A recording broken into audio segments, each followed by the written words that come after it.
उसके बाद CHOH as it is रहेंगे क्योंकि सेकेंडरी लेस रिएक्टिव होते हैं, प्राइमरी ज़्यादा रिएक्टिव होते हैं। अब इस पर अटैक होगा, जब पहला अटैक होगा ऑक्सीजन का तो आपको ये पता है बहुत अच्छे से कि ये एल्डिहाइड में कन्वर्ट हो जाएगा।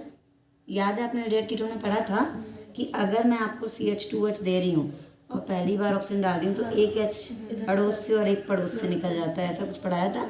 और क्या बनता था CHO। फिर मैंने आपको पढ़ाया था कि इसको आप ऐसे भी लिख सकते हो, मैंने कहा था नेक्स्ट ऑक्सीजन आएगी तो वहाँ एंटर कर जाएगी और आपको ये डेस्टिनेशन है, बस यहाँ लास्ट आपकी ट्रेन स्टॉप हो जाएगी। यानी CH2H का सिंगल ऑक्सीडेशन करने से CHO का ऑक्सीडेशन करने से COOH। तो ओवरऑल अगर मैं आपसे कहूँ कि CH2OH को मैं COOH में पहुँचा रही हूँ तो इसका मतलब कौन सा ऑक्सीडेशन स्ट्रॉन्ग है या माइल्ड? स्ट्रॉन्ग। 2 ऑक्सीजन कंज्यूम होंगे तो देखो ना यहाँ पर अब जनरल याद कर लो, वैसे तो ये जितने मर्जी चाहे दे सकता है। एक ऑक्सीजन इसको दे दिया, COOH पे रुक गई ट्रेन आपकी। यहाँ पर अभी 2 ऑक्सीजन स्टिल हैं तो आप देखो एक देगा CHO बनेगा, फिर एक और देगा, क्या बनेगा? COOH। ओवरऑल नीचे भी आपका क्या आ जाएगा? COOH। ठीक है, तो जुगाड़ है, मैंने आपको 3 बताया, ऐसा नहीं कि 3 ही देता है। स्ट्रॉन्ग ऑक्सीडाइजिंग एजेंट ले लो थोक के भाव में जितने मर्जी, ओके। लेकिन इसमें प्रोडक्ट का नाम क्या होगा? ये तो ग्लूकोज है, इसको आप क्या बोलोगे? ऊपर भी एसिड है नीचे भी एसिड है, आपको नहीं लगता सारा का सारा एसिड ही एसिड है, ऊपर नीचे एसिड? तो इसको शॉर्टकट जुगाड़ से याद कर लो, सैकरिक एसिड। क्या होता है ये? सैकरिक एसिड, ओके। तो इसमें सैकरिक एसिड बनता है, ठीक है, कोई प्रॉब्लम तो नहीं। रिएक्शंस आपकी कंप्लीट हो गई। अब आपको सबसे पहले टॉपिक पढ़ना है क्या? Bond stick notation. Bond stick notation. Bond stick notation में आपको मैं पहले ग्लूकोज का स्ट्रक्चर दिखा रही हूँ। ये है ग्लूकोज का स्ट्रक्चर CHOH।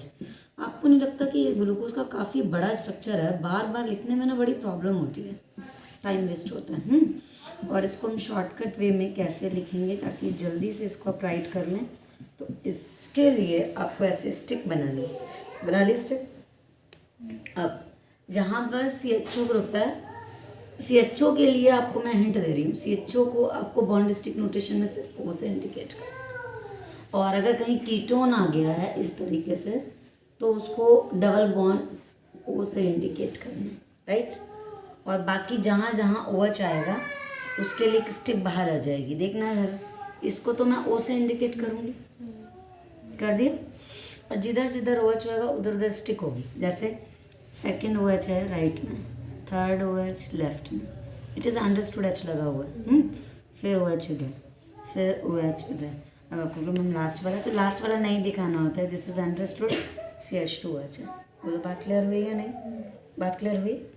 बोलो क्या किया मैंने? CHO को O, फिर जिधर जिधर OH उधर स्टिक, राइट, फिर लेफ्ट, फिर राइट, और CH2OH को नहीं लिखना होता है, इंडिकेटेड एज अ पॉइंट, आप उसको यहाँ लिख लोगे, ठीक है। अब ना अगर मैं फ्रक्टोज की बात करूँ तो आपको फ्रक्टोज का फॉर्मूला याद होगा, CH2OH होता है और इस जगह पे डबल बॉन्ड होता है, बाकी सब कुछ सेम होता है। अब अगर इसका बॉन्ड स्टिक नोटेशन बनाना हो तो आप क्या करोगे? वैसे देखो, क्या ऊपर CH2OH है ना, उसको नहीं लिखना है, नीचे CH2OH है, नहीं लिखना है, ओके। यहाँ डबल बॉन्ड हुआ, लिख दिया। अब बाकी OH देखो, लेफ्ट राइट, क्लियर हो गया? कर लोगे। This is the bond stick notation, okay. अब ना मैं आपको वर्ड पढ़ाने जा रही हूँ, ईपीमर। क्या पढ़ाने जा रही हूँ? ईपीमर। ईपीमर क्या होता है? हाँ, सबसे पहले तो आप ये देखो कि मैं आपको 3 चीज़ें पढ़ाने जा रही हूँ। एक तो मैं पढ़ाने जा रही हूँ ग्लूकोज का फॉर्मूला, एक मैनोज और एक गैलेक्टोज। तीनों का फॉर्मूला एक ही है, क्या है? C6H12O6। लेकिन आप देखना तीनों में डिफरेंस कहाँ आएगा। तीनों एक दूसरे के क्या है? ईपीमर है। सो लेट्स सी, ग्लूकोज का बॉन्ड स्टिक नोटेशन तो आ गया आपको, ज़रा जल्दी से बताओ। ऊपर की तरफ क्या आएगा? फिर स्टिक किधर आएगी? राइट, फिर लेफ्ट, फिर राइट, फिर पॉइंट, ठीक है ना? Clear?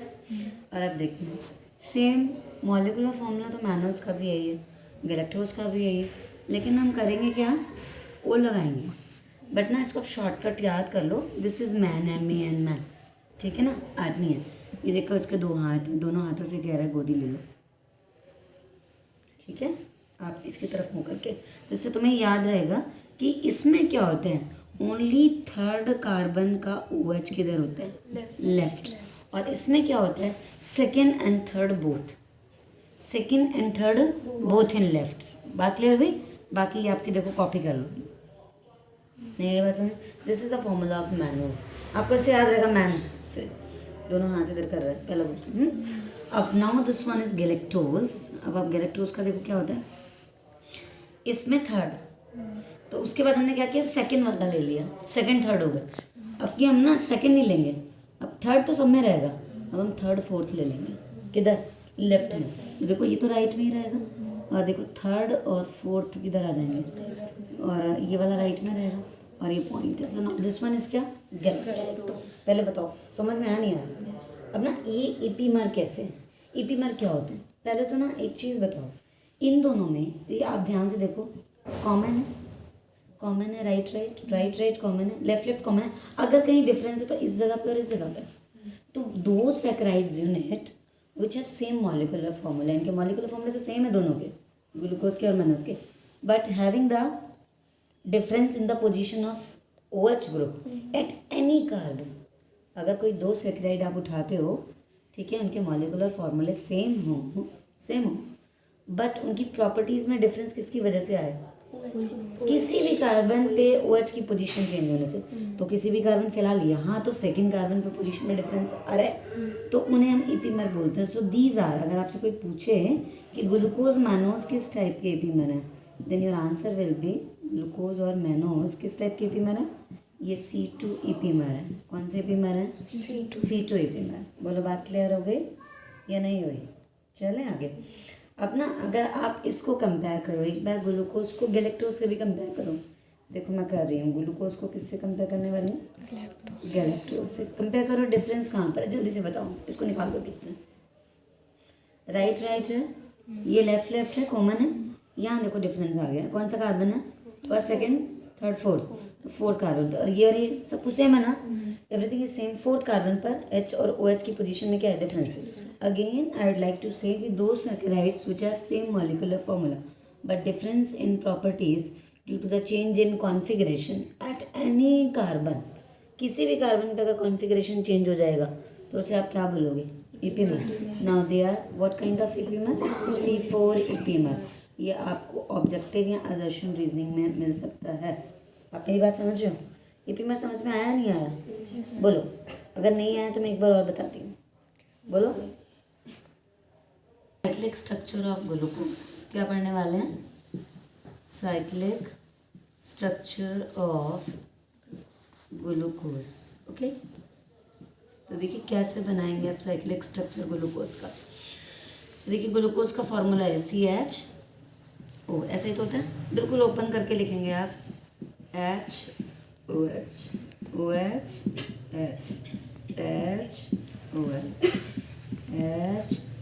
OH and this one is CH2H। बोला समझ में आया? कल आपने पढ़ा था ग्लूकोज के कायरल सेंटर, आपको याद है? First one is not किरल, okay, ये किरल है, किरल है, किरल है, किरल है। क्या करना है, अगर आपको साइक्लिक स्ट्रक्चर बनाना है तो ये बात तो तय है, देखो ये वाला ज़्यादा रिएक्टिव है। वैसे तो फंक्शनल ग्रुप OH भी है और CHO भी। अगर आपसे कोई पूछे कि ज़्यादा रिएक्टिव फंक्शनल ग्रुप कौन सा है, तो ऑब्वियस सी बात है यार डबल बॉन्ड, क्योंकि इसमें पाई बॉन्ड है, और पाई बॉन्ड कैसा होता है, वीक। तो आप इस पर अटैक होना, बाहर से तो हम कुछ डाल ही नहीं रहे, ओनली ग्लूकोज एंड ग्लूकोज ही है। तो फिर क्या होगा, लास्ट किरल सेंटर से, अब आप मेरे को ये भी थोड़ी देर बाद पूछोगे मैम लास्ट से क्यों हुआ, बताऊंगी भी। लास्ट किरल सेंटर से क्या होगा कि जो OH ग्रुप है वो डिसोसिएट हो जाएगा, H पॉजिटिव और OH नेगेटिव में। ये तो आपको पता ही, ऑक्सीजन इज मोर इलेक्ट्रोनेगेटिव, तो वो नेगेटिव कैरी करेगी पॉजिटिव। तो देखो ये कौन सी रिएक्शन देता है, डबल बॉन्ड किस टाइप का एडिशन देता है, न्यूक्लियोफिलिक एडिशन। तो देखो न्यूक्लियोफिल आपके पास है, न्यूक्लियोफाइल, तो न्यूक्लियोफिलिक एडिशन देखो हो गया, हुआ या नहीं हुआ, क्या हुआ फाइनली। इधर आप देखो, इधर की तरफ तो H है, राइट, उधर की तरफ सिंगल बॉन्ड OH पहुंच गया ना, OH हो गया ना, बोलो। यहाँ पर क्या होगा, इधर H और इधर क्या है OH, इधर क्या है OH, इधर क्या है H, इधर क्या है H, इधर क्या है OH, इधर क्या है H। और आप देखो ये OH गायब हो गया, ये O मैंने बीच में फंसा दिया और इसके साथ अटैच कर दिया, ठीक है। और यहाँ क्या हो जाएगा CH2OH। नाउ पहला क्वेश्चन आपका क्लियर हो गया यहाँ पे कि रिंग कितने की बनी, 1 2 3 4 5 एंड 6 एटम की।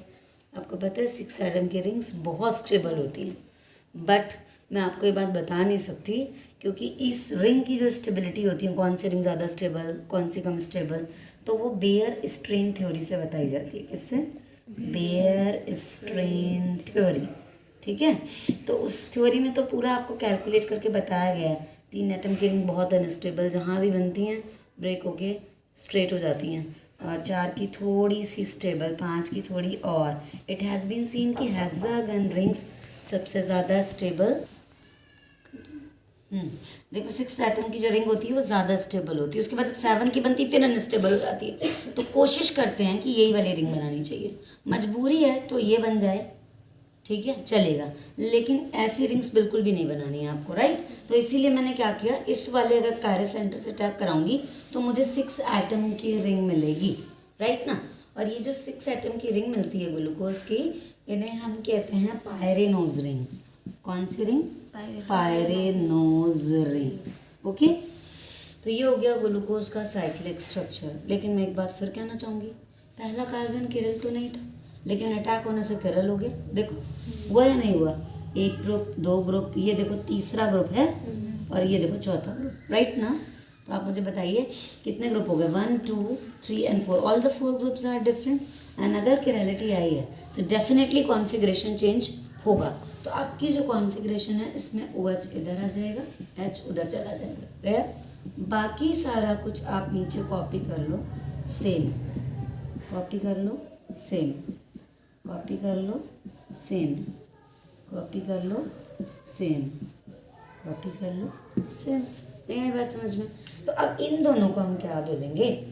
अभी हमने आपको एक चीज़ बताई थी कि ओपन चेन स्ट्रक्चर में, साइक्लिक नहीं बनाया था अभी मैंने, साइक्लिक तो अभी बनाया है। इससे पहले ओपन चेन स्ट्रक्चर में मैंने कहा था अगर मॉलिक्यूलर फॉर्मूले सेम हो और कॉन्फ़िगरेशन किसी भी कार्बन पे बदल जाए, फर्स्ट पे तो नहीं बदलेगा क्योंकि वो तो नॉन किरल था, किसी भी कार्बन पर बदले तो उन्हें ईपीमर बोलते हैं। लेकिन साइक्लिक स्ट्रक्चर में क्या होता है कि पहले कार्बन पे अगर कॉन्फ़िगरेशन बदल रहा है तो उन्हें हम बोलते हैं एनोमर्स। क्या बोलते हैं? तो ये जो दोनों है ना, इसका नाम तो हो गया अल्फा आइसोमर।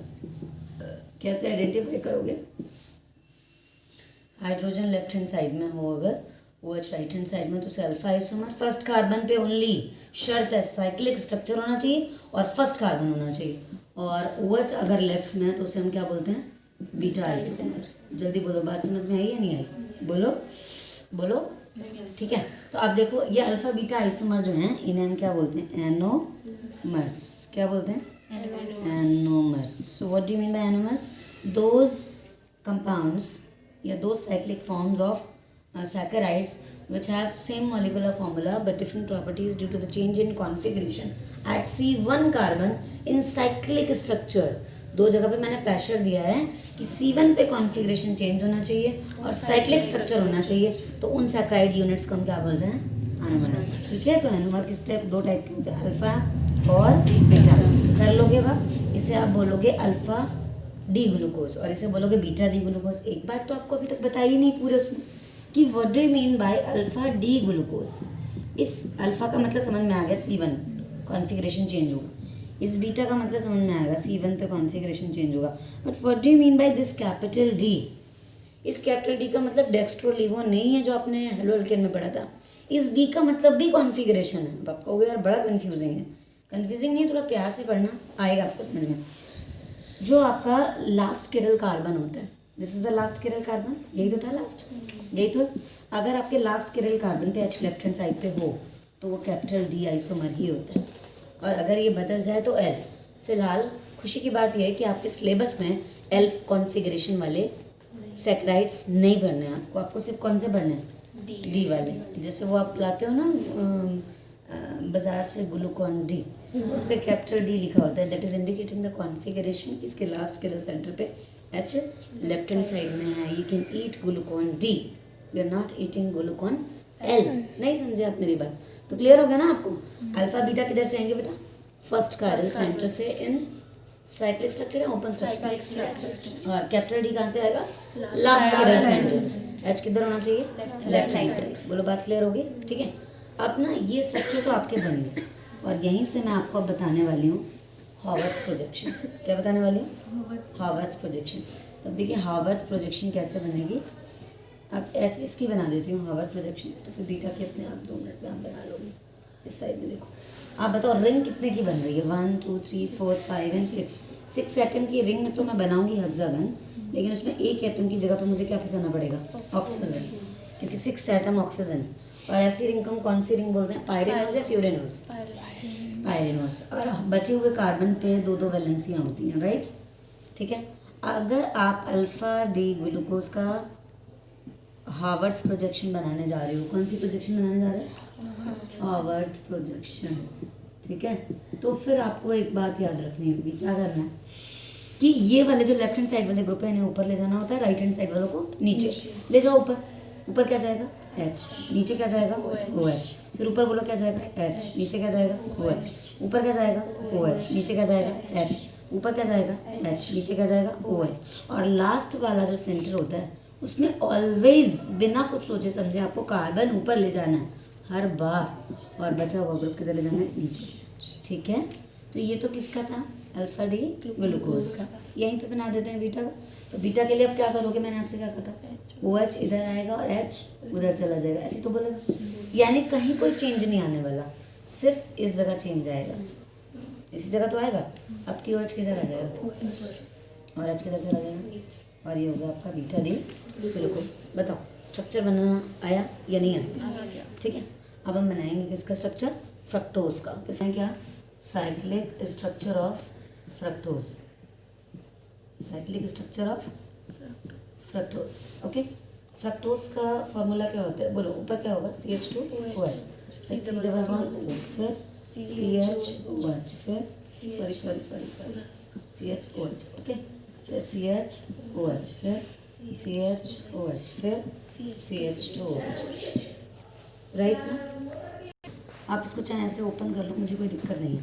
अगेन आप क्या करने वाले हो? आपको पता है इस पूरे ग्रुप के अंदर फिर डबल बॉन्ड है, सिंगल बॉन्ड भी है but double bond is more reactive, और वो भी कौन सी रिएक्शन देगा? Nucleophilic addition. अगेन मैं लास्ट कायरल सेंटर से ही अटैक कराने वाली हूँ। ठीक है, अब जब मैं कराऊंगी तो बॉन्ड यहाँ शिफ्ट होगा, ये यहाँ जाएगा, ये यहाँ जाएगा। या इस कार्बन के इस वाले CH2H को थोड़ा सा टिल्ट कर लो इधर की तरफ। कर लिया आपने टिल्ट? CH2H उधर की तरफ क्या हो जाएगा? OH हो जाएगा। हो गया। इसके बाद आपको नीचे कॉपी करना है ये वाला पोर्शन। कॉपी कर लो। कर लिया? कॉपी कर लो।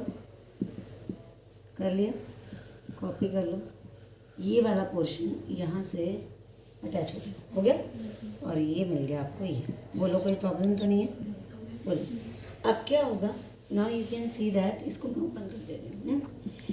अब आप देखो रिंग कितने की बनी? 1 2 3 4 5। ठीक है, इस रिंग का नाम आप पायरेनोज नहीं है, क्या है? फ्यूरेनोज। क्या है? इसको याद कर लो। 6 के कंपैरेटिव तो फ्यू है, थोड़ा कमी है। ठीक है ना, तो फ्यूरेनोज हो गई। लेकिन अब अल्फा बीटा तो यहाँ भी बने होंगे क्योंकि ये भी साइक्लिक स्ट्रक्चर बन गया। जरा देखना क्या सेकंड कार्बन केरल था? नो, क्योंकि इसमें एक ग्रुप तो ये था, एक ये 3 ही तो ग्रुप थे। लेकिन अब इस सेकंड कार्बन पे फर्स्ट कार्बन ये है, सेकंड कार्बन केरल हो चुका है। आप देखो, 1 ग्रुप, 2 ग्रुप, 3 ग्रुप, और ये चौथा ग्रुप, राइट ना? Again we have two configuration alpha and beta. अभी आपको याद होगा अल्फा के लिए लेफ्ट हैंड साइड पे क्या होना चाहिए? H। ठीक है, राइट हैंड साइड पे क्या होना चाहिए? OH। तो राइट पे तो मेरे पास OH है, तो डेफिनेटली अल्फा आइसोमर है। मैं ऐसा भी बोल सकती हूँ कि आप इसको कंसीडर कर लो H की तरह। कर लिया? किरैलिटी आ चुकी है। अब इसको पलटो। जब आप इसको पलटोगे तो इधर OH आ जाएगा और इधर क्या हो जाएगा? CH2। बाकी सारा स्ट्रक्चर कॉमन रहेगा। इधर ये तो हो जाएगा अल्फा आइसोमर, और ये वाला क्या हो जाएगा? Beta isomer. Beta isomer. बात क्लियर हो गई या नहीं? ठीक है, अब हम क्या करेंगे? अब हम इसमें हॉवर्थ प्रोजेक्शन बनाएंगे। किसकी? फ्रक्टोज की। जब हम फ्रक्टोज की हॉवर्थ प्रोजेक्शन बनाएंगे तो 5 एटम की रिंग बनाएंगे। This is 5 number ring. बोलो, समझ आ रही? कौन सी वाली रिंग है? पायरेनोज है, फ्यूरेनोज? फ्यूरेनोज है। ओके, अब इस फ्यूरेनोज रिंग में पहले तो अल्फा आइसोमर बना लेते हैं, जिसको आप क्या कहेंगे? बताओ, ये कैपिटल D फ्रक्टोज है, कैपिटल L फ्रक्टोज है? Capital D। So we can write here alpha D fructose. चलेगा? चलेगा। अब देखो, इस अल्फा D फ्रक्टोज में इधर वाले ग्रुप किधर जाएंगे? ऊपर। ठीक है, तो इस किरल कार्बन से तो जाएंगे, तो ऊपर की तरफ क्या जाएगा, जल्दी बोलो, CH2OH, CH2OH, नीचे क्या जाएगा, OH, OH, इधर क्या जाएगा, OH, नीचे क्या जाएगा, H, इधर क्या जाएगा, H, इधर क्या जाएगा, OH।